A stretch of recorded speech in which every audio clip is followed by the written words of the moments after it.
Sweet talk to beanstalk, tail jack, go and fetch your bank. Try that and upstate board's a different kind of same. Went off to college, but college done out me. Couldn't get my master's in truth and loyalty. I said, whoa, light that fuse and run. I said, whoa, I am my father's son.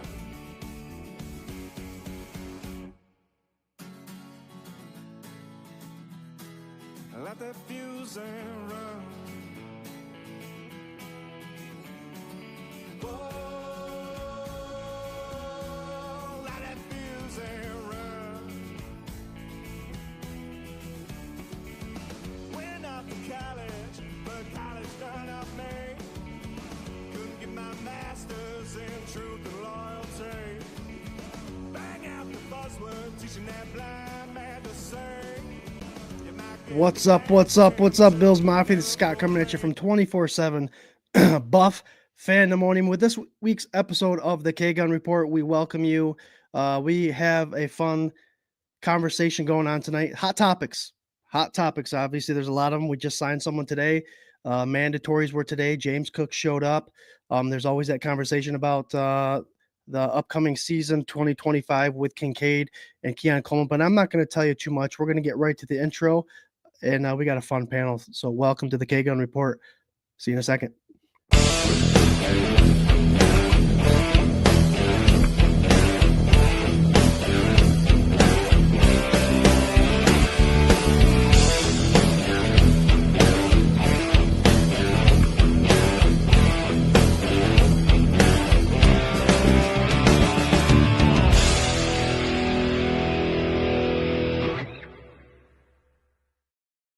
What's up, Bills Mafia? As promised, the K-Gun Report. Welcome. It's Tuesday. It's 8:30. Mandatory started today. A very exciting time. Bills football is official. We have a fun panel here. As you guys see, there's 6 of us. Welcome to the show. I will start with our friends from Through the Uprights. 2 out of the 3 that host Through the Uprights, 8 o'clock on Thursdays. Correct, fellas? Correct. Pew. I'll start with you, Patrick. Say hi to the like fam. Welcome to the show. What's up, Buff Pandemonium, K Gunners? Like Scott said, we do the Through the Uprights on Thursdays, 8 p.m. The only time we'll do it on a different day is when the Bills play on a Thursday, but cross that bridge when we get there. I usually do it with Corey Blaine and Rob Mullins, and hey, talk Bills and have fun. Very cool. Welcome to the show, Patrick, and your sidekick there, like you said, Through the Uprights, Corey Blaine. I always say thanks when Corey's on. He's an ex-military guy, so thanks for your service, my friend. Welcome to the show yet again. 2 times in a couple weeks, man. We got to slow that down a little bit if people are going to start getting jealous. What's up, brother? You start paying me, bro. No, like Patrick said, actually, real quick, Jared, you might be onto something with that, man. I like that. Like Pat said, we're on Through the Uprights with Rob Thursday nights, so check us out. It's kind of like you guys, we're fan base. Not really. We don't really try to sit there and act like we know everything. We just go with what we see, and that's all we can do as Bills fans. There you go, Corey. The best term for that is a fan first perspective. I mean, that's the best way to have it. No one knows everything except for the people in the front office, right? They're the ones that know everything 100%. So fan first perspective. Yeah, sometimes they don't even know what they're talking about. Our buddy, we met a while ago. We've gone to a Bills game with him, had fun. A super fan by the name of Buffalo Spartan. This is Sparta. And yes, guys, I know it's a different Spartan that from 300, but welcome, Buffalo Spartan. Good to have you on the show. It's been a while. How you doing, brother? Doing great, man. Doing great. Glad to be here. Fantastic. And Buffalo Spartan, you guys are used to seeing him wearing that red Spartan mask or Halo mask, but I knew he'd go get it. One of my close buddies from when we were little playing in the youth football leagues there, Cookie, and that's signing Jack up for mid-leagues football tomorrow. Nice. One of our buddies, he's helped us out from the beginning, whether it's getting shirts for us, hooking us up with a sweet deal for our first Rager. But he's always there, willing to help. And we love you for that, brother. A fellow whiskey drinker. What's up, Cookie? Tell everybody about What's yourself. going on, everybody? Just living the dream, hanging out with my boys. Good to catch up with some of you guys. I think Patrick's the only one I've never met in person, but Here you go. Looking forward to the Rager this year. He'll be up here, so that'll be awesome. Yep, the Rager, September 6th, guys. Not Labor Day weekend. It's the week after. Hopefully, we're going to get a bigger crowd there because the holiday takes a lot of Bills fans away. I can't disappear from you real quick, Josh Cook. I told these guys to wear jerseys. Josh is wearing a special one. Why don't you show everybody whose jersey you're wearing? Trent Edwards. Love it. He don't dare put one of the ones behind him. They're all autographed. So good choice. I think it's he was one of my favorite quarterbacks coming into the Bills team. I just think things went the wrong way for him, and you're obviously wearing a nasty ass jersey that they wore. My brother from the same mother, Jerry Reed. I like your shirt too, Jared. It's the AFC Championship shirt. Josh Allen, show everybody that one. There you go, Jersey Week. What's up, brother? Hi. There's a lot of us today. I'm going to keep my thoughts to the minimum. But I do want to throw this out there. You guys, if you're not fans of a Facebook page called Amazon Group Activity Group, you see the jersey I have right now, 24 Bishop. I know Jared got his jersey from that group. There's a guy that runs it that does Bills merchandise. His name is Jack David. Go on his site. He does promotions. It's through Amazon as well, and you get jerseys for like $9, and it's a legit deal. It's real, and that's where I get all my jerseys from. So again, the Amazon Activity Group, get your jerseys for sure. He's actually hooking us up with a few jerseys in regards to the guests that we have that they're going to sign, hopefully. So that's Maybe what I it should is. upgrade mine. It's a little old. There you go. And You you guys you know, can do a 3-digit number. Oh, yeah, it'd be custom, but they do it. They do them. You guys know that we like to hit up the comments right off the bat. I do want to let everybody know we are part of the Buff Fan Base Network. They're big time, almost 180,000 strong, but they're doing good things there. They have their network. They have a lot of shows, like-minded people, fan first perspective, a lot of different personalities. So hit them up there. We got a show every week over there. And they're sponsored by 26 Shirts. If you guys don't know what 26 Shirts is about, go visit 26shirts.com. Buffalo Bills fans, Mafia, are all about the charity. They've been doing it for years. Del Reed got that started, and they're up over $2 million raised for family in New York. So go hit them up, buy something, get your merchandise, your collection added up, and be sure. I always tell people when you go to that website and you buy something, scroll all the way down because there is a nice story. They take their time with this, the story about what kind of family, what's going on. You're actually helping. So 26shirts.com. And like I said, we hit up the comments. DJ, guys, at 2:30 p.m. This guy he probably saw the OnlyFans hashtag. He went right ahead and clicked on Let's Go Buffalo YouTube. It would be a show without Patrick Hughes. What's up, Bills Mafia? It's fans only night. Let's go. Hey, Blaine, no shirts, fans only. That's how it started, didn't it, guys? Yep. Rivera and OG, what is up, everybody? Go Bills. Casey Nicole, what's up, gents? Hey. I always like to look at the images that come along with these guys. I'm glad Facebook is working. We had a little issue with Facebook right off the bat, of course, but it appears to be up and running. Joey Hatch, the 12th Man Mafia. Check out their site on Facebook as well. What's up, Joey? I got someone else coming in here. Let's see here. We got a boop. Look at that. James Cook is in Buffalo. Joey, we will be talking about that. John Johns. What's up, John Johns? Happy Fandemonium Tuesday. Anybody else getting an echo? Good evening, my Mafia family. Let's go. What's up, Paulette? The lovely Paulette Brown. Debbie Emerton. Hey, Mafia. Go Bills. Yeah, I'm getting a little bit of an echo every once in a while. All right. Do you guys think James Cook wants a contract extensions? John, we'll get to that. The answer is yes. Doug Augie. What's up, Doug? Hey, all. Happy Minicamp Tuesday. Joey says, Reed Brothers, how you doing? Patrick, how you doing? Corey, what's up, my friend? He always likes to go down the list. And Buffalo Spartan, what's good? Adam Barasco says, let's go. Paulette says, I love that jersey. Which one? All of them? We're all wearing jerseys here, Paulette. Which one do you like the best? Kyle Wallace wrote comment. There you go. You left a Today comment. is not entered for anything this time. Yeah. Go Bills. There you go.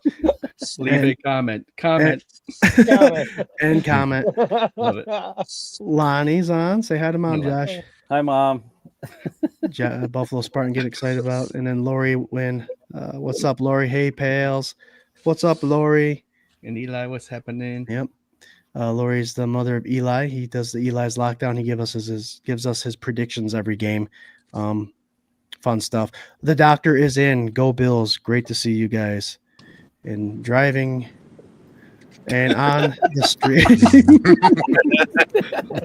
What's up, Swank? Our buddy Swank, guys. We miss you, buddy. He's usually the host of the K-Gun Report. I've been holding it down for the last 3 weeks. He just came back from doing a radio thing in Rochester. Real quick, Swank, tell us how it went. And are you coming back soon? Well, man, I don't know. You've just been doing such a good job. Thanks, buddy. I might just never come back. No, I'm going to come back, man. I'll be back next week. Appreciate you. Can we just say that these Reed boys have been completely killing this shit? Can we get a little love for them guys? And in the absence of me and all the craziness I've been putting them through, they've just been doing great. So. Thanks, buddy. It's gone kind of rogue. We actually are hashtagging OnlyFans to these streams now. So I thought that's why Corey was on here, dude.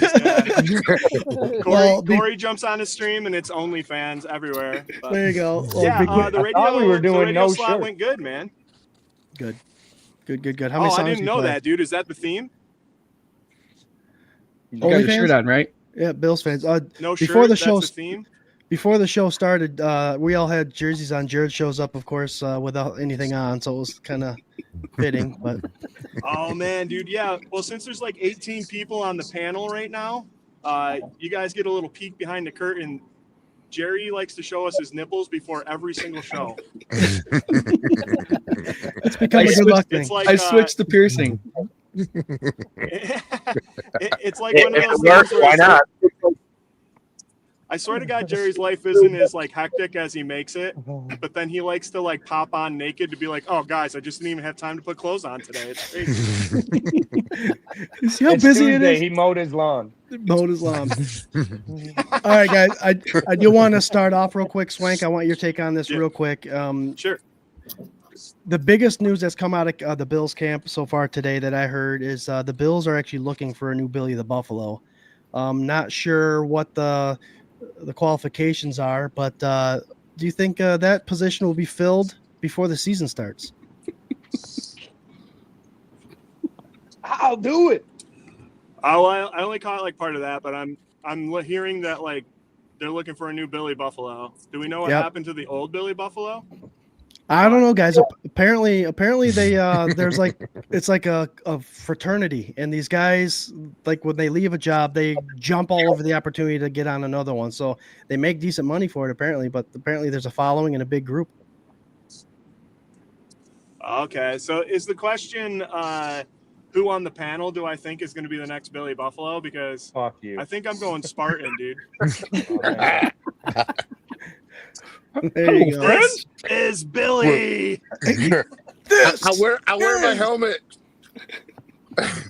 There you go. Yeah, That'll fill dude, the you got to void. wear the fluffy suit and the helmet. That's all. In the 90-degree summer games for sure. All right, guys. Well, let's get started. We got a lot of comments coming in as we usually do. You guys are killing it, and it's funny because I'm not seeing a lot of the comments we're used to because half the panel likes to leave comments during the show. Beautiful thing. So let's actually start some of the dirty work real quick. The Bills did sign an ex-Carolina Panther in Shaq Thompson, a really good linebacker when he was healthy and when he was younger, but he's at post 30. It's another roster fill in my mind. Corey, I'm going to start with you with this. Is this someone that, I mean, he makes 91 out of 90 on the roster. Is this someone that we could be excited for when he missed the whole season last year? Or is it just a roster fill? I think it's just a roster fill. I think more or less he could teach the younger guys. And then in case someone got hurt, it's a good experienced guy that could fill in and could start. And it's not that you're going to be worried about him or he's not going to put up. I mean, who knows? Maybe he would put up amazing numbers, but I think it's more just a fill and a security blanket type thing. Oh, yeah, for sure. And the Bills last year, guys, I don't know if you remember, they signed Morrow, a couple of veterans that were on the older side, but they were always on the practice squad, someone just in case, because we know Milano is injury prone. So it's someone always good to have on the back burner that has the experience. And he came from Carolina, so he understands that defense and that scheme. All right. Very, very good. We're not going to go into too much detail. By the time I ask all you guys on that, you guys are going to be saying the same thing. We don't do that. James Cook, I know this is a conversation that we've been having for a long time now. I know all of us have had a little bit of doubt of what this would look like. Jared, I'm going to start with you on this one. No doubt. A little bit. Come on. You had to have had a little doubt of whether or not he was going to show up. All right. Well, we'll get to you, Corey. Wait your turn. But he showed up to camp, and not only did he show up, he actually participated, and he had an interview today. Tell us what you think about what's this James Cook thing look to you for this mandatory camp, Jared? Yeah, you've heard week in and week out that those fines are going to start hitting soon if he doesn't show up to these mandatory camps. And he's making $5 million this year, and that's going to add up quick. Number one, first and foremost, he showed up. Then we were all worried if he was going to participate or not. He participated. I think I forgot what one of you brought this up in our thread there, guys, but this whole, I think it might have been Real Master, but is this being more pushed by the media because of Hard Knocks coming in and they need drama to be present to make the show run a little bit better? Who knows? But I know he showed up today. I know he practiced. I know he wants to get paid. I think he deserves to get paid. And we'll see what happens from there. But I did have a little bit of a nervous day today, thinking that maybe he's not going to show up. That's why I have the number 22 back here. Ray Davis has done magical things. Go back and watch film on him. He is an absolute stud. So I love James Cook. I want him here. I want him to get paid like he deserves, I feel. But if that wasn't going to happen, I think we're good in the running back room, but I'm glad he's there. So Patrick, I know James Cook started the season off right with the end of the season with the 15 mil quote. And every time someone gets paid, he mentions, well, congratulations, good luck, and all that stuff. But, I mean, the little things is what Bills fans jump all over. And obviously, the media explodes everything. But then, like Corey's confident, he showed up today. He practiced. is it all set up by the media to make us think that this is going to be a bad thing? Or is the man said he likes his money, he likes to keep his money, he wants to be with his team. Is this something that you honestly think is they're trying to work out, and if it doesn't happen, he will play this year regardless? Well, I think him showing up today is a big step in the right direction. And throughout this whole thing, I blame the media, and I do blame him to some degree in this because, again, you let this thing turn into almost a circus. But again, him showing up, it's going in the right direction. And again, if he would have just, kept this off social media and just kept it in house, this wouldn't be an issue right now. Right.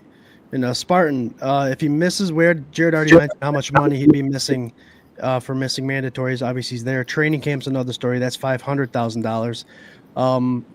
If he's going to hold out, do you think it's going to be for training camp, or is it going to be when he's not going to be penalized as much? I will tell you right off the bat, one, I think he's dumb if he holds out, because if he's looking to go somewhere after this season, it's going to hurt him in the long run. But I think if he does, it's just going to be right at the start, and that's about it. Yep, there you go. Casey Nicole says, I think his brother is the source of some of the drama. I agree, Casey. We all heard he sold a house. I think it was his brother's house. We all heard that his brother had some influence on his contract information. Cookie, I know you're a fan of Cook. He actually is a brother, cousin, or something like that for you. Are you excited to see James at camp, and what are you taking from this whole show up and practicing? Yeah, I was very excited to hear that he was there. My thing is like the house thing. I feel like the house went on sale like well before he said the 15 mil thing. Like, if you really look into it, I listening to the radio and stuff, I think you're gonna see him maybe as like instead of a holdout. I think he'll hold in. He'll show up to practice at training camp, and he won't. I kind of agree with that take on it. He won't practice. He'll just be there, because that's kind of the new thing everybody's doing when they want more money. So I could see him doing that. But again, I was glad he showed up today and he put in some work. Very cool. Swank, there's not a lot of meat on the bone when it comes to James Cook, but tell us your thoughts on what happened today. Oh, I'll put some meat on that bone. Fans only. Yeah, we're doing this OnlyFans thing. I'm on it. So I got to say, number one, Circling the Wagons broke that he was showing up. That's part of our network and the Buff fan base. And Nate and the guys over at CTW, they are the first ones that actually broke that he showed up.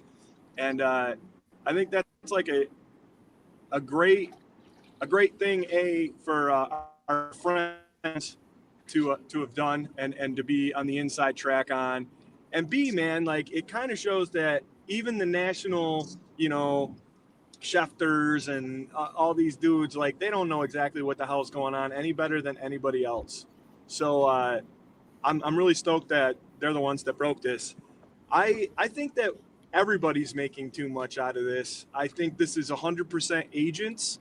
I think he is so shy and docile that he's just kind of doing what he's being told to do quietly. And my opinion is he was never going to sit out these mandatory camps, because if he literally wants to get paid, then like he's losing money by not participating. Like, and that's completely anti what the whole goal of everything is, right? So if you think you're not getting paid what you deserve, then why would you take hits like that over and over and over again? For what was he? Was he a second round? He was a second rounder. Second rounder. So, I mean, he's getting paid okay, but he's not getting paid, anywhere near like a first round. Like, maybe you could, eke your way along and be like, you know what, I'm not going to participate. Second rounder, dude, like, I don't know, man. I think Bass is outpacing him as far as money goes this year, probably. And all of it's like relevant to the point that he wants to get paid. He deserves to get paid. I just don't know if it's here. And I don't think him not honoring his contract is going to help him in the slightest. So Okay. I think I think he shows up. He showed up, obviously. He participated today. He's a good teammate. I think he does that in training camp no matter how it goes. Yep. You're right. And I think the Bills have the upper hand with this whole James Cook thing. And you're right. Corey talked to me about it earlier today. He misses out the most if he decides to hold out and do all that stuff. And he's losing a lot of money. Yeah. $5 million is what he's making this year. I did want to hit this on Mary Jane Brown Hughes. Says he had to show up for his pay. He did not look happy at press conference. Mary Jane Brown Hughes, I could tell you, he's one of those guys. Swank said he's a very shy guy, very humble guy. That's his personality. He is kind of like a very low key guy. So that's the same look he had when he was drafted. Yeah. John really agrees quick with you. too. Sorry, real quick. Just like as far as the media goes, everybody wants something on the Bills. Everybody wants James Cook to be Stephon Diggs. Like they want that. And the fact that not only is the team in a good spot and happy and doing well and having fun and loving each other, the fans are in a good spot and happy. Well, except for like the real doomsday, like Super Bowl or bust, fire McDermott crowd. Like everybody, for the most part, in Western New York is happier than they have been in, well, I'm 41, so probably that many years, right? And like the media really wants to crush those hopes and dreams. So if you villainize James Cook and make it seem like, oh, look at what he's doing, blah, blah, blah, that's a story in a boring off season. Whereas the reality is he just is who he is. He's trying to go through and do what everybody else does to get paid, but he's going to be on the field. Like, that's it. I mean, it's been a hot topic for all social media. It has been a hot topic, and for the exact reasons you're saying, Swank. And we can all speculate, and it could be just as simple as James Cook wanting to play football, and his agents and Bean are doing all the talking. You never know. Yep. You know, and it's one of those things. We're a fan first perspective. We're going to give our takes, but we won't know until it actually happens. We might not even know then. Yeah. All right. No doubt. Very good. Very good. All right, guys. I'm going to make this one quick. This is the Bosa injury. We haven't talked about it on the K-Gun report. You skipped Corey. No, I didn't, did I? Oh, I did. You don't skip my boy Corey. Yeah, don't skip Corey. Well, Oh, Corey- we got some meat on that bone. Okay, Corey, fire away. My bad. Corey's the king of meat on the bone. For those of you tuning in, Corey Blaine is giving us his take on James Cook showing up and practicing today. Go ahead, Corey. No, in the beginning I was messing around. I did have a little bit of like scaredness that he might not show up, but pretty much everything Swank just said right there. The media blows everything out of proportion to try to get a story. You don't know what's going on in the background. And he said in the interview today that him, Brandon Bean, and Sean McDermott have all been in contact, and they've been in great contact. It's been good. So, and he said, like you said, he's going to play, he's going to practice if he can. If he gets paid, hopefully we'll figure it out. If not, send him down the road. But I don't see any of that. I think he'll play whether he gets paid now or not. And I don't think there'll be an issue at all. So Right. so one thing I heard Mookie say, Mookie was on yesterday or 2 days ago, is that the Bills don't have any money to pay him now. So they both ends know that. So you can't go in asking for money knowing that your team doesn't have it to give you. So when that all falls into place, I think that's when you see James get paid. But they both They could sides offer know him that. more next year. They Yeah, could. we'll see. They could. If he puts up a season like he did last year, who knows what the cards are going That to go could be for. the talk, you know. Right Put now, up the another season, and we'll give you 20 million. Yeah, right now the franchise tag is about $14.8 million. So he'd be getting in a franchise tag just for 1 year the amount of money that he wants now. Mhm. But I know he wants longevity. He wants to be there for 3-4 years. So, and with the cap the way it goes up every year, who knows? And the Bills like to move that money around for sure. Good job, guys. You all hit a little bit on that with 7 people on the pad. That was pretty awesome. Good job. We got John Sanders saying he doesn't even smile when he says cheese. True. Beth B from the book or the YouTubes. There you go. Welcome, Beth B. I figured he'd show. Yes, the money part is a part, but think about it. HBO is there filming. Who wants to pass up the publicity? Good point. That's true. That's a great point too. Yeah, like James Cook. We'll The see. NFL could hype it up to make money. Yeah, on we'll Hard be Knocks. watching this. We'll be watching this for a while for sure. Yeah. Joe. I had a quick question about this. Yep. So, Hard Knocks. If you want, I mean, I know this is your show, Scott, so you do what you want to do. But What Hey, it's does all it? man. We're talking about Bills football. No, I know. What? I'm curious what everybody thinks like would be a successful Hard Knocks. Like, what do you want to see on Hard Knocks, and what do you want the country to see from Hard Knocks? And what do you think would be like, wow, like that? This would make it great for me or for the country. Corey, you went last time. You'll go first this time, bud. I think just the culture we have here in Buffalo. I mean, obviously, even without Hard Knocks, you can see the team. You can go through social medias, whether you're a fan or not, and see practices. Not like the whole thing, but clips, all that. So I hope they can get the persona of the fans and what's around here. Like you just see that atmosphere that we all know pre-games. All the wing spots, all the beer spots. I just hope they really, really try to get that in there. There you go. Oh, yeah. I agree. I love that. Spartan, as a super fan for a long time, you know what the Bills Mafia is all about. I'm sure you're excited to see this Hard Knocks extend out to see what these fans are really all about. But to answer Swank's question, what are you hoping to get? What are you hoping to see from this year's episode? Really like what Corey said. I want to see them, the culture in the locker room that, our team is actually more of a family than a football team. They all come together on off the field. Want to see those antics that they, show on little reels that we see here and there that the Bills put out. Want to see stuff like that, just that way they can see that culture that we have is different than any other place around. And it also show like what the fans are like, like how interactive they are with us when they do interact with us after practices and stuff. So Yep, very cool, Patrick, what's up? Same as what they said, but also more so, again, the Bills have a national following of most people think we're a bunch of drunks, and don't get me wrong, some of us are. But, look. Promoting alcoholism? At the end of the day, when it comes all down to it, if something happens, who's usually the first fan base to step up and donate money? It's the Bills. So, to put a little more so, I want to see the media have a little more respect for the Bills and the Bills fans. Right, and Jared, this one's for you and Cookie, whoever wants to answer first. With social media being big part of it right now, and we know how media likes to twist things, Cookie.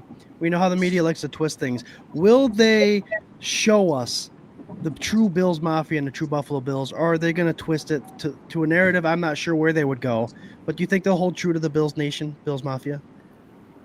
I hope so. I mean, I hope they do, but I feel like they're going to do whatever they feel is going to make the show better. So they might spin things around and take stuff out of context, but hopefully it does a good thing for everybody. Right. And obviously with the media, the people like to twist things just a little bit to get that story. That's what my fear is. So Swank, to answer your question, I hope that they show the true side of the culture that the Bills have, the mafia that is such a great fan base, but do not twist anything to make it look like things aren't organized just to create the drama. Jared, you got the last take on this. Yeah, I think it's going to be a good thing. I think, again, the world's going to see what Western New York is all about. I forgot which player said it, but they don't have 15 clubs to pick from, 35 restaurants to pick from like these big cities do. They have a small selection of things, and that's what makes it great, because it's the quality of what's here, not the quantity. And Buffalo's full of it, and I hope they show that not only for Buffalonians, but for Western New Yorkers and Buffalo Bills fans. What we have in this little nugget of the world is a hell of a Bills fan base, Bills Mafia, and we have good little nuggets that people can go eat and spend their time and drink wine and have beer and go to the club. And that's what makes us also special with the culture, is that because it's so, I don't want to say limited, but smaller, it almost forces people to become family. You're going to hang out with them a lot more. You're going to see people more at the same bar or restaurant or, wherever. But I hope they really, I know they stick a lot to the football field, but I hope they emphasize a little bit about how this Buffalo community actually is, and it's excellent and it's efficient and it's beautiful. And travel out to the Finger Lakes. There's a lot to offer out there. Finger Lakes Mafia, our sister page, FLX Mafia. Join us if you haven't. Good question, Swank. Like it. Well, so for me, the point I was trying to make is that all of these answers, absolutely, that's what I want to see too. That, I think, is more of what you're going to get than football. I think that, for me, a successful run of Hard Knocks is that a bunch of Bills nerds like all of us will get all the little inside jokes. We'll get a little bit of a peek behind the curtain. We'll get that kind of stuff. But you're not going to get any sort of scheme. You're not going to get any sort of real drama. You're not going to get, like, the guy on the cusp of the edge of the team that you're really rooting for. Like, this team is pretty much set, and don't get me wrong. That's the Hard Knocks I want. I want a boring Hard Knocks. Yep. I want the most bland. Everybody's having a great time studying their ass off. You want to, whatever, however it works, let it work. But like that I think, and I think if you ask McDermott and Bean, I think that's the same thing.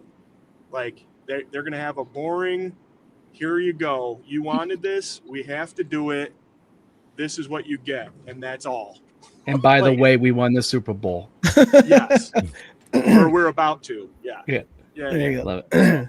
So yeah, I want to. cool. I just was interested in that. No, that was a great question, Swank. I want to show of hands. Who has been to both training camps? The one in St. John Fisher and then the one in Orchard Park, or wherever they had it before. Okay, so I'm going to limit this question to Patrick and Corey. The Bills are again going to St. John Fisher this year for training camp. We love it there. It gives a great presentation to the Rochester area. The Bills go out to the Rochester area and Finger Lakes areas, restaurants and all that stuff.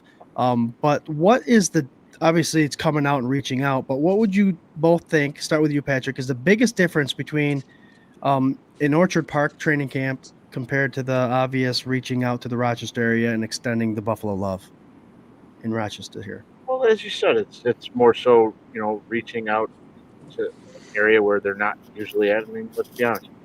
Once the season starts, they're in Buffalo and all the time. So why not hit up another part of New York? And let's be honest, I've been to some of the other colleges that are in Buffalo, and none of them have the facility really to do it like St. John Fisher. Mm-hmm. I mean, it's set up perfectly, not only for the players, but it's also set up for all the fans and everybody to get the experience watching them and everything. So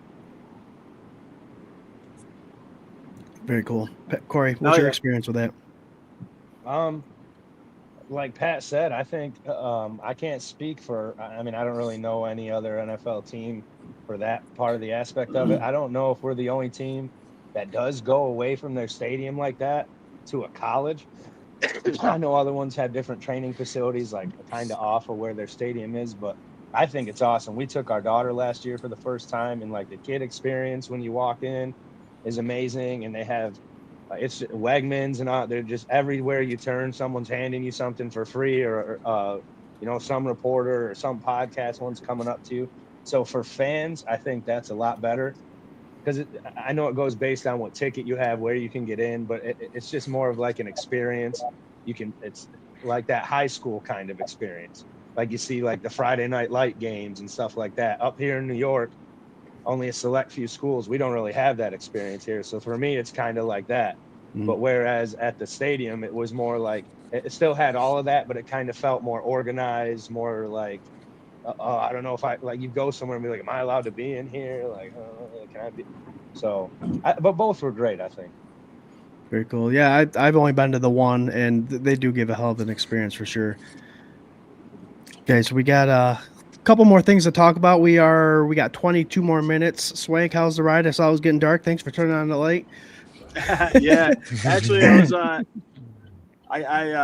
I think I'm gonna have to bounce on you guys, but I just wanted to say that I miss all you guys. I can't wait to be back on Tuesday. Thank you all for covering and like I said, supporting my estranged twin brothers, and Did We'll you see just you tell guys 6 guys on an OnlyFans episode? You want to bounce on them? Yeah. Yeah. Tori, I was going to talk to you, man. You got to raise your prices, especially all that butt stuff you're doing. All right, guys. This is the first for the Kagan report. All right. Use it. You make a lot of money. All right, guys, take this to the private combo. They charge All extra right. for private combo. Kick Love him you, out. Swank. Kick Swank out. Love you, Jesus. Go brother. Bills. Love you. Marianne Calabrese, guys, jumps in. She says my daughter and her parents have tried to get tickets to the St. John Fishing Camp with no luck. Always sold out. Any tips? I don't have many tips. I mean, we run a podcast and all that stuff, and I got a bunch of people saying, "Hey, help us out." And it's tough. It really is tough. I got mine on Facebook. Honestly, I was one of those ones that had to scroll through and find somebody, and I couldn't even get any. I just happened someone commented and was like, "Oh, I saw you were looking for them the other day. If you'd still like some, I have them." I was like, "Oh, definitely. Thank you so much." Yeah, Nice. hit up your season ticket friends. Sometimes they have access to all the practices, so hit them up and hopefully they. And most people online are nice. They'll give them away for free or like 10 or 20 bucks, whatever it is. They're not. Did you guys just see what happened there? What's that? Swank's comment. The fan base and 26 shirts logos just disappeared. We lost our sponsor. We lost our sponsor. By the way, we belong to the Buff Fan Base Network, part of the Buff Fan Base Network, and sponsored by 26 Shirts. I do want to remind people that this year MafiaCon 2025 is July 19th from 10:30 to 5:30 p.m. Not a lot of details right now, but your boys truly have been asked to join them. So hopefully we'll be out there for that, and more info to come. But we're in the beginning of it. But MafiaCon's a big event. They raise money. Obviously, 26 Shirts. They got player appearances, podcast vendors, food, media personalities, and exclusive items. So if you're not doing anything July 19th, Go on out there. They have a website at mafiacon.com. So go check them out. Yes, we got 20 minutes, guys. We got a couple more topics to talk about. The comments coming in like crazy as always. Paulette says, "Hi, Swank, miss you."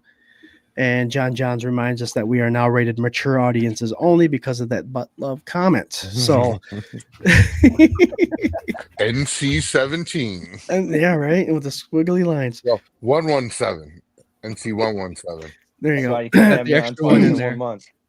So we got like I said, a couple topics to talk about, but I think just for time's sake, I want to keep it on the offense. We talked about James Cook, and I believe the other biggest conversation was about the Keon Coleman conversation. Is he the true wide receiver number one?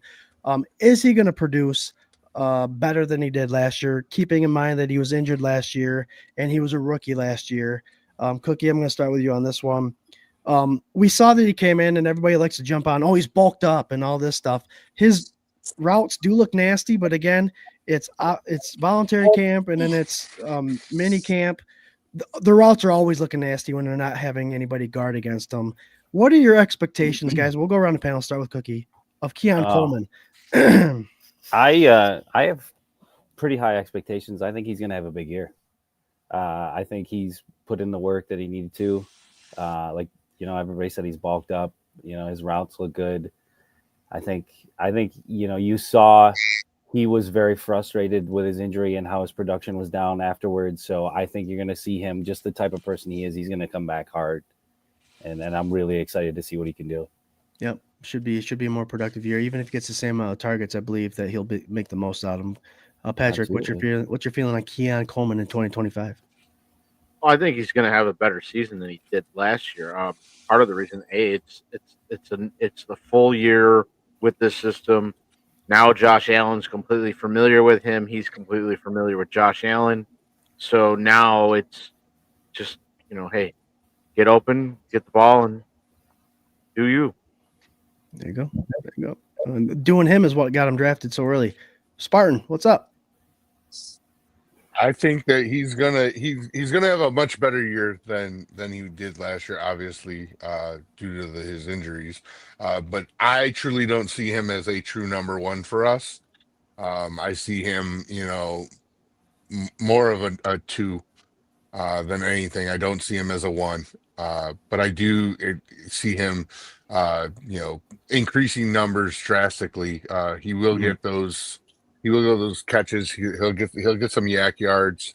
But again, I just don't see him as a number one, just based off of, how I saw him last year and what he was doing.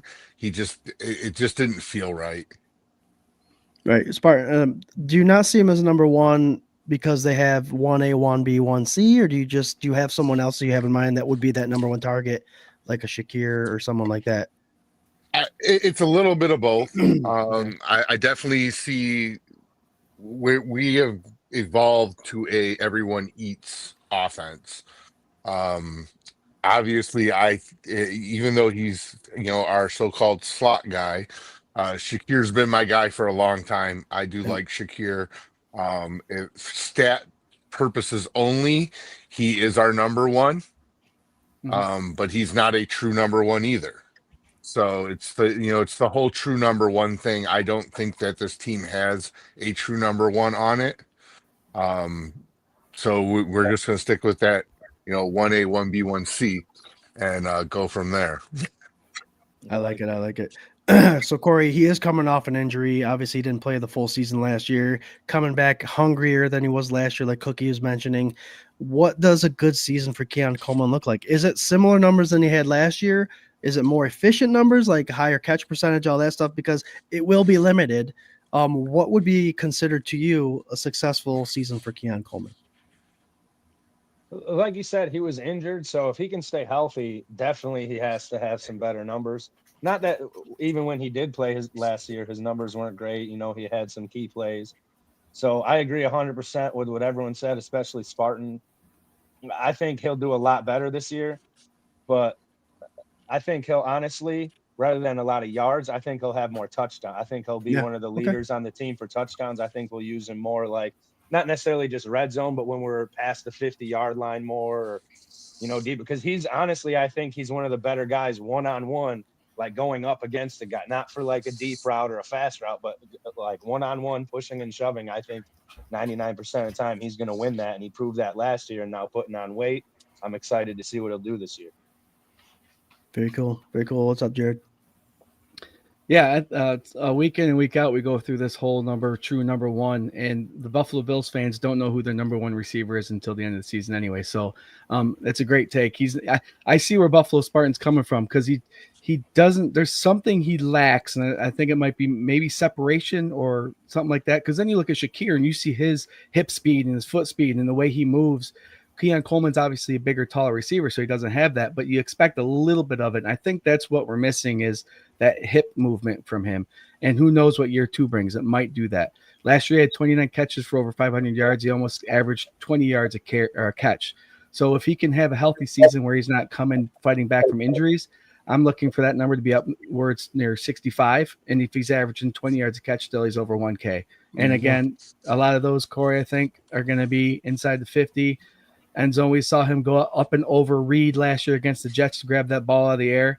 That's what we're going to see, a healthy Keon Coleman. He missed a couple of catches last year, and he reported that during his interviews, like he should have had it.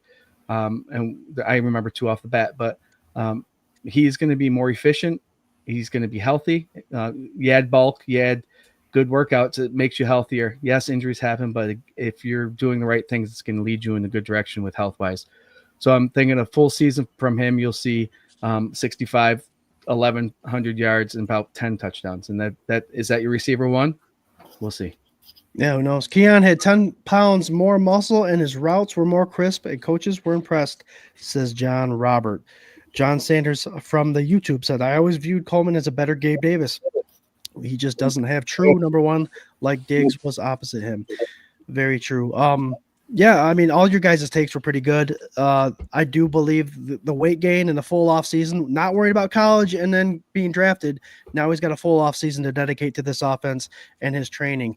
The added weight, the added route running, all that stuff is going to add up.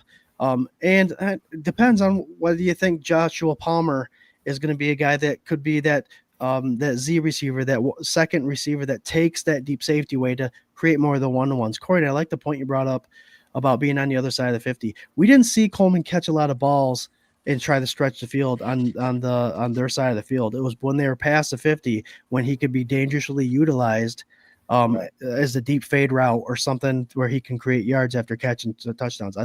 Love all those takes. red zone appearance for Keon Coleman, I think, is going to be a big thing this year. So best of luck, Mr. Coleman. But I think, guys, one of the biggest successes for Coleman this year is the potential for Kincaid to actually start reaching toward the ceiling. We obviously was hurt last year, put up an amazing tight end season his rookie year. A lot of people are already considering him possibly a bust, but come on, guys. Look at his rookie year, top 10 rookie tight end in NFL history. Give him some credit. His success is dependent on Coleman, I think, and Coleman's success is dependent on Kincaid. Jared, I'm going to start with you. Obviously, we talk about efficiency all the time. Interesting stat is that only 69% of Kincaid's passes were catchable last year.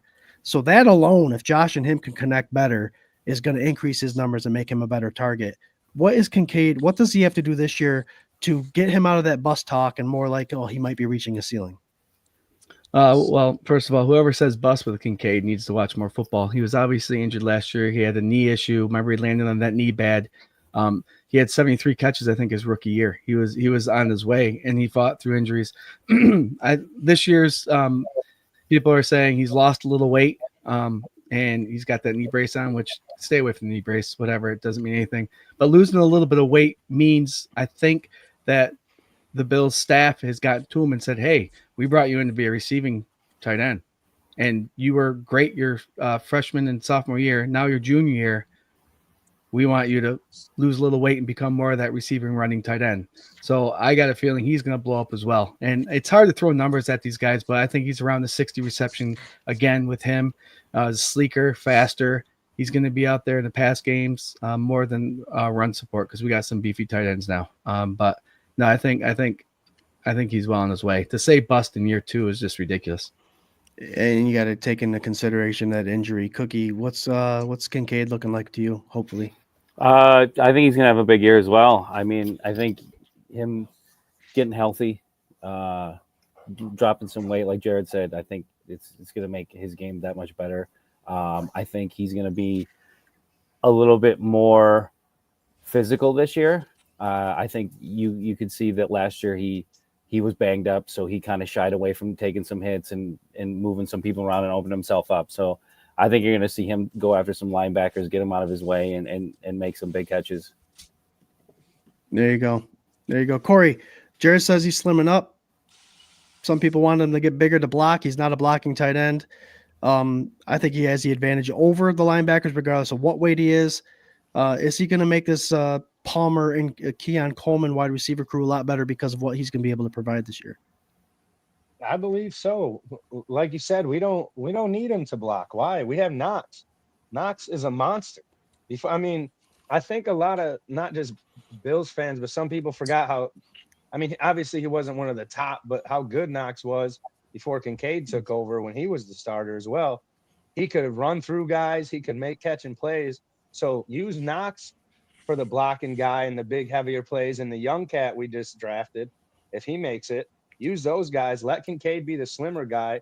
I think like Jared said, or one of you guys, sorry if I'm wrong, but in college, Kincaid was more of that guy that could play tight end and receiver, and that's what we brought him in for. And then we switched to pretty much blocking with our tight ends last year.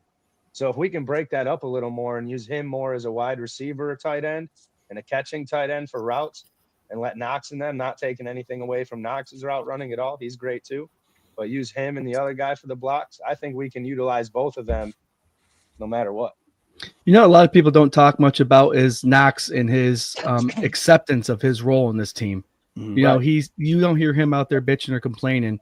Receiving tight end, he easily left and took a number one tight end spot anywhere else. Yeah, he could have easily did that. I love that. I wouldn't complain either, Jared. With that paycheck, I'm getting to be a tight end number 2. I'm just saying. Right, but he's getting paid. He's a hell of a team player. And Haas, I think, who do you think is going to be tight end number 3? It's going to be that rookie Haas that we picked up, who is rated the best blocking tight end in this draft. So we do have the Hog Mollies to block, and then we have Dalton Kincaid. What a magical thing to have a tight end out there that can run them routes. Right, Patrick and my Buffalo Spartan. This is the same question to you two, but I'm going to ask it a kind of different way. I'll start with Patrick. With Dalton Kincaid, obviously we talked about bringing him in to be more receiving tight end rather than a blocking tight end. Do you think we start? Do you think Joe Brady starts bringing in that whole? We don't care if we're bringing in Kincaid. We're going to tell you we're going to pass ball. Sometimes the play call scheme is. We're going to tell you what we're going to run. You just have to beat us. Is it going to become a situation where Kincaid's going to be out there? We are going to catch this. Now you got to beat Palmer, Coleman, Shakir, and Kincaid. Is that going to be a situation you think Joe Brady can take advantage of? Well, I think that's a situation he has to take advantage of. And it's also part of your previous question, too. I don't think there's anything Kincaid needs to do differently. I think it's the coaching staff needs to figure out better ways to get him involved. And as Corey said, he was drafted in the first round because he could play tight end and go in the slot. And I don't think, truthfully, we haven't really utilized him in the slot to the potential that we've seen the college film have. So, yes, I think they need to make more schemes for him in that position, and they definitely got to get him going. And I would love to see Kincaid be that pass threat the way Travis Kelce is for the Chiefs. Mm-hmm. You know he's on the field. You know the ball's probably heading there, but so what? If the dude makes the grab and makes the play, you know it's coming. Yep. Same to you, Buffalo Spartan. Is it one of those tells? We obviously, as an offensive coordinator, Joe Brady gives a tell. We bring out 6 linemen. We have Knox out there. We're running the ball. We bring out that other third tight end. We're running the ball. Now it's time to bring out Cade, spread the offense around. We're going to pass the ball. Is that the way you see Joe Brady taking it? I hope so. I mean, I agree with what Patrick said. But my biggest thing is when it comes to Kincaid and how he's utilized is last year our offense switched. So we went from being like a total passing offense to being a more diverse offense last year. Mm-hmm. So of course his numbers are going to decrease because now everyone's eating. We're running the ball more. We're passing to more players than we ever have. Like we're spreading the wealth. So of course his numbers are going to go down. Plus he was hurt on top of it. I don't think that we're going to, per se see large increased numbers in anyone across the board, because if we keep this ball spread out the way it is, that offense, regardless, or the defense is going to be guessing. Now Brady has to put that into his scheme to where when we bring double tight, are we running or are we passing? Because it always seems to be that or the run. So, let's throw some passes in there. Let's change it up a little bit. Throw some of those schemes in there to keep them guessing. Let's send 2 deep. We do something a little different than what we have, but still utilize that mantra of everyone eats. And, no one's saying, oh, I didn't get the ball 15 times thrown to me in a quarter. Who cares? Let's just win the whole damn thing. There you go. Great takes on Kincaid, guys. Again, like I mentioned, a low percentage of balls that were catchable. If Josh Allen and him connect the way that we know that they can, the numbers are automatically going to get better. 69% catchable balls is not a good stat. But good thing Josh doesn't have that relationship with all the other receivers, or else we'd be struggling. The comments that came in, and I heard Zach Davidson is playing well so far. John Robert, it's one of those I think scenario games. Depending if you're playing a Baltimore Ravens, you're probably going to want the blocking tight end Hawes in there. If you're playing a team where you're going to be airing it out like the Rams, like they did last year in Detroit, you might bring in a Zach Davidson. It might be situational football. That's what's good about our depth is that Zach Davidson has been on the roster for a while now, and he may be someone to bring in a couple games next year. Yeah, he suffered from injury too. He's one of those guys that show potential and then got hurt. Yep. 9:28. We got 2 minutes. We didn't touch the defense once. I'm going to ask one question, quick answers for all of you. I'll start with you, Buffalo Spartan. Obviously, Bosa, this is a big conversation, hot topics we're talking about. He has that calf strain, I believe it was. They're going to hold him out. He will be ready for training camp. Like I said, quick answer. Are the Bills going to save him towards later this season and playoff time, or is he going to hit the ground running with the same amount of snaps he's going to get in week 1 as the same amount of snaps he's going to get in week 17, 18? I think they're going to hold back a little bit and do a lot more rotations just to keep him and Von Miller healthy for later on in the season. Oh, it'd be nice if Von Miller was on the team. He's not back on the team yet. They're Buffalo Sporting. Oh, You better put your Von Miller jersey back. I know. Damn it, no Von. He knows something we don't know. Do you know something we don't know, Yeah. Von? No, come on. What are Super you fans thinking get the something tape. for? Yeah, right. No, you're all right. Patrick, what's up? Yeah, I think he plays he's going to be a big factor for the first 6 weeks. And then once we get the other two dudes back from suspension, it's going to be much of like we saw last year with the line. You're just going to see, players plug and play here and there. And that's when we'll start saving them. But we're going to need them for the first 6 weeks. Yep. So play him when you have to. Let the other guys come in after week 6, and then utilize them the way that you need them instead of necessity. Oh, Here we go, folks. We're in overtime. Corey, you up? Are they waiting to playoffs to play Bosa? What are they doing? No, I think kind of like Pat said, they're going to plug and play where they need him. I think in the beginning of the season, they're going to play him to see what he's got. Might not be, every snap, as much as he will at the end of the season, but we got him for a reason. Why not play him? Hopefully he can stay healthy no matter how we use him, and he's there at the end of the season to utilize. Yep, there you go. Cookie, we see that the Bills like to bring in defensive ends, aged defensive ends, and Bosa's one of those. Are you excited? Is he getting double-digit sacks this year? No. And Jared. No, but no. I mean, I think like Patrick and Corey said, I agree with them. He's going to play a lot the first 6 weeks, but I think they're going to load manage the shit out of him the rest of the season, so he's there for the playoffs. Right. I mean, he's not healthy, Right. so you got to watch it. Yep. Keep an eye on that Hoyt guy, guys. He was a Lorenzo Alexander type player for the Rams that I think McDermott's been looking for a while, and he's finally got that option. He'll be returned week 6 after the bye week, I believe week 8. What's up, Jared? What are your thoughts? Play it slow with him. See how he is in training camp. See what his bursts are like, and just keep an eye on him. If he's healthy going into the regular season, I think his workload will be a little bit more, like everyone said, because of the week 6 suspensions that we have. But Cookie, you only need 10 sacks to get double digits. So I'm thinking he's gonna push it. And I hope I'm wrong. I hope I'm wrong. I do too. I do too. I think he definitely has potential for double digits. He is aging, like you said, Scott, but sometimes age is a great thing. And I think he's gonna have, as soon as those younger bucks come back and start running around, he's gonna be put in key situations. So he's gonna be on downs where there's gonna be more passing plays. So I look for the sacks to be double digits, and I think he's going to be a huge attribute, an efficient defensive end this year for the Buffalo Bills. And it's good. We got a good defense. Bean did some good things in the draft, so bringing young guys in and doing all that stuff. So it's going to be exciting to watch. Take your time with him, though. We don't want another Von Miller story. So, well, that's the thing is like with all these contracts being signed, I'm seeing a lot of people say defensive end is like the best position to be older at. So obviously that works for the Buffalo Bills.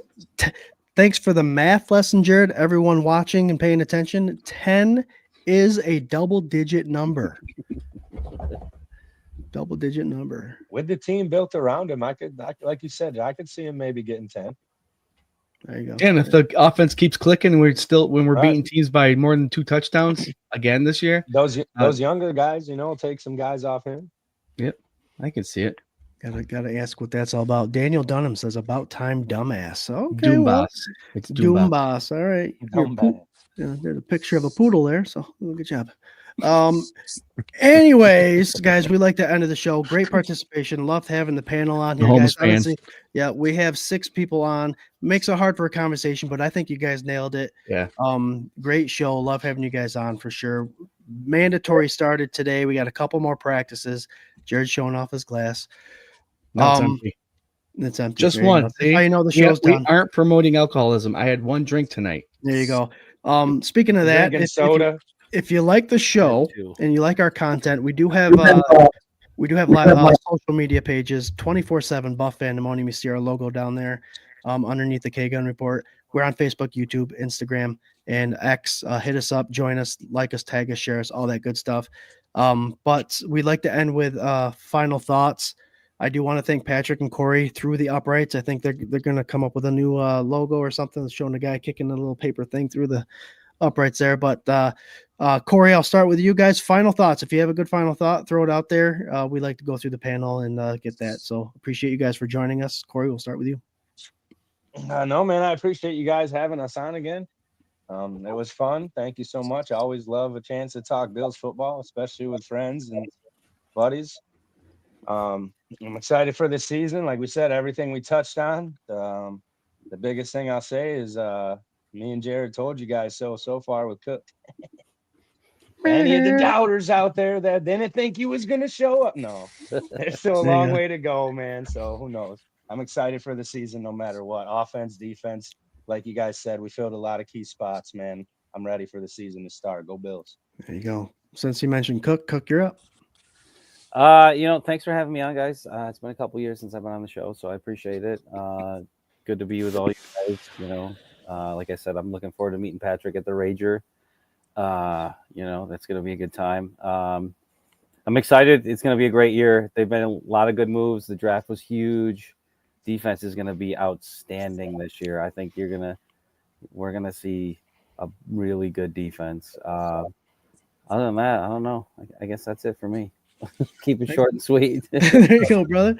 Yeah, young defense, but McDermott's definitely get those guys in gear for sure. Spartan, final thought.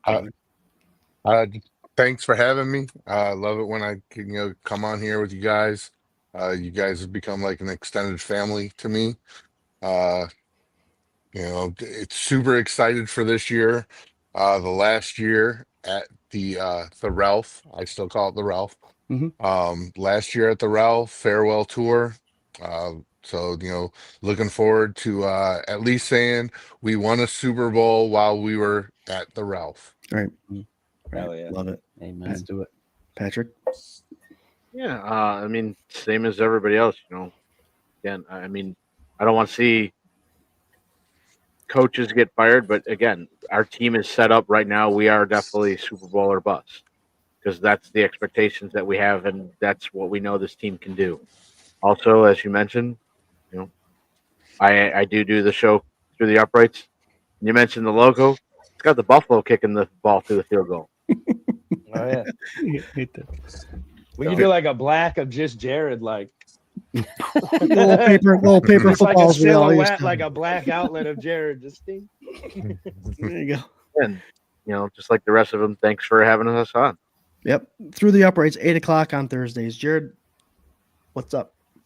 Yeah, so this past May, every May is Mental Health Awareness Month, and getting us 6 guys together. You got to remember to reach out to your dudes, right? Your dudes and your gals. So you don't have to wait for a month to do that. You don't have to wait for May. Do it whenever you can. I love everybody on this panel. I know some people more than others, but you guys mean a lot to me. If you ever need anything, don't be afraid to call me or throw me a message. Anybody watching, same. Call your people today. Don't wait till tomorrow. And that being said, I hope to see you guys all next Tuesday. We'll talk more football, and just let the people around you know that you care and that you're there for them. And go Bills! Beautiful, Jared, real quick, man. Hey, just appreciate you calling out that. In case anybody didn't know, I did go through a thing a year and a half ago about where actually the guys from Buff Pandemonium stayed in touch when a lot of other people didn't when I was going through what I was going through. So just remember, always reach out. Somebody's always looking for you. If you need to talk, I'm always around. I've gone through it. So please reach out and just talk to somebody. Yep. We got a group chat of what, 10, Spartan. 12 dudes, and I send more hearts in that group chat than I do to my wife. There you go. Who are you talking to? No, I don't. It's like heart emoji. It's like that meme that's on TV. It shows the girl rolled up on one side. I wonder what he's thinking about, and then it shows you, and it says my fantasy dudes. football boys. Right. My dudes. 24/7 fantasy Yeah. chat. There you go. Well, thank you all for joining, guys. I'd be remiss to mention we are part of the Buff Fan Base Network, a wonderful network, like-minded people, fan-first perspective, lots of different personalities. So if you haven't looked at them yet on X, go check them out. Obviously, hit up Through the Uprights and Patrick Hughes and Corey and Rob Mullen. They're doing their thing there over there, so hit them up. Sponsored by 26 Shirts. Again, go to 26shirts.com. If you haven't been there, the rest will be history. They'll explain everything. You donate money, you buy some merch, the money goes to a family in need. Read the story that's involved. You'll be touched, you'll be hooked, and you'll be buying their stuff forever. Yeah, we're here every Tuesday, 8:30 sharp. Every Tuesday, the K-Gun Report. Mental health awareness, all that good stuff. Like you guys said, it's not just 1 month. It's 24 hours a day, 7 days a week, 365 days a year. Let people know that you love them, because some people may need to hear it. Until then, boys, thanks for joining. Wonderful show. I'm going to slowly get us out because I am trying to work on these buttons here still. Thanks for joining. Go Bills. Go Bills. Mount up. Go Bills. Go Bills. Go Bills.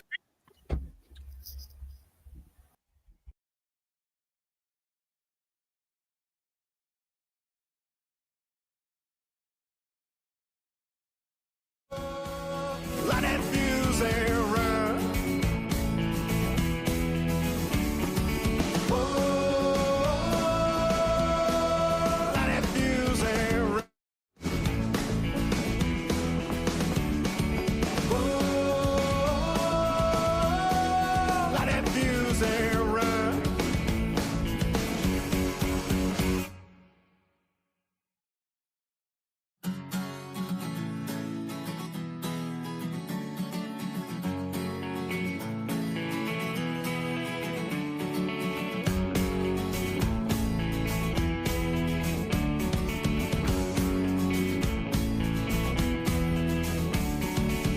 Went off to college, but college done up me. Couldn't get my master's in truth and loyalty. Bang out the buzzword, teaching that blind man to say. You might get the best of him, but you'll never fool me. Now, sweet talk to beanstalk, tail jack to go and fetch your bang. Try that and upstate boy to a different kind of scene. Went off to college, but college turned out me. Couldn't get my master's in truth and loyalty. I said, whoa, light that fuse and run. I said, whoa, I am my father's son.